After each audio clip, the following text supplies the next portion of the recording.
Welcome to Ibrahim Traoré Person, the channel where untold truths meet powerful stories of resistance, dignity, and courage. Here, we uncover the voices that challenge injustice and reshape history forever.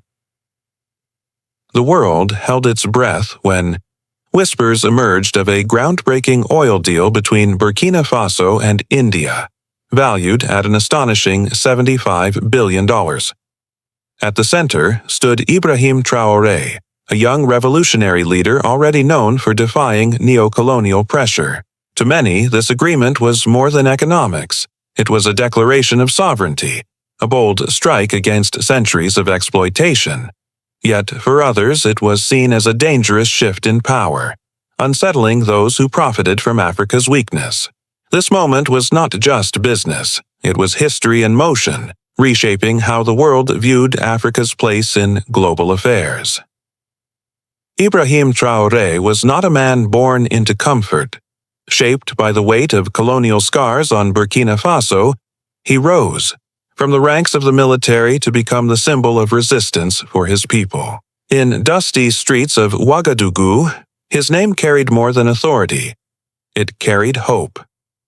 When news spread of his historic negotiation with India, the world's gaze turned sharply toward West Africa. For Burkina Faso, this was about dignity, a chance to chart its own destiny without begging from the same powers that had long extracted its wealth. The setting was charged with anticipation, where every move signaled either liberation or backlash, and Traoré stood ready to confront both.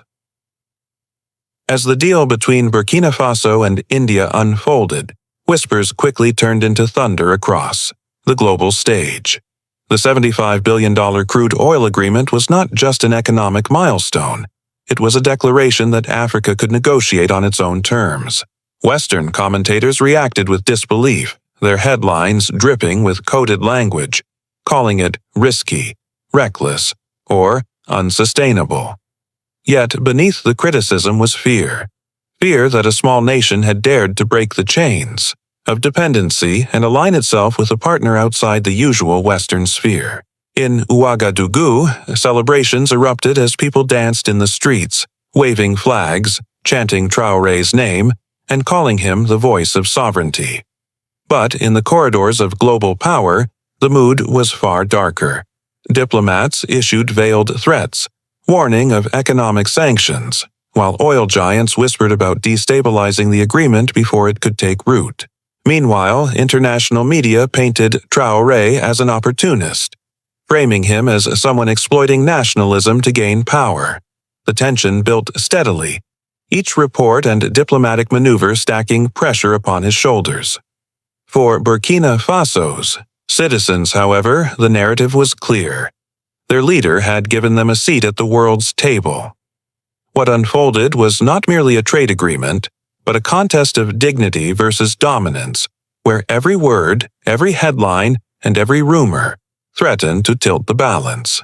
The breaking point came when international pressure reached its peak. Western powers, frustrated by Traoré's defiance, convened emergency meetings, hinting at sanctions and even covert strategies to undermine his leadership. Cameras from around the world focused on a single press conference in Ouagadougou, where Traoré stepped forward in his military uniform, the Burkinabe flag behind him, his eyes burning with conviction.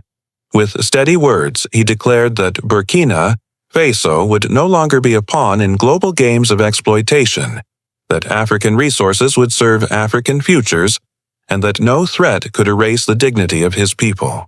His speech went viral within hours, carried by social media into every corner of the globe. To his supporters, it was the voice of truth cutting through centuries of silence. To his critics, it was the moment they realized their grip on power was slipping.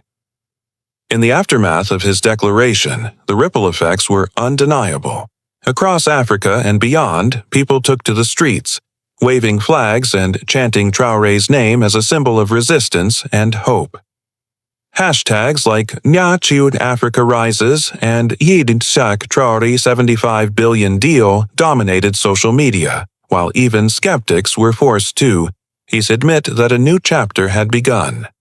Though threats from Western powers lingered, the global narrative had shifted. What was once dismissed as impossible now stood as history in the making. Traore's stand was no longer just about a deal. It was a reminder that dignity cannot be negotiated and sovereignty cannot be silenced.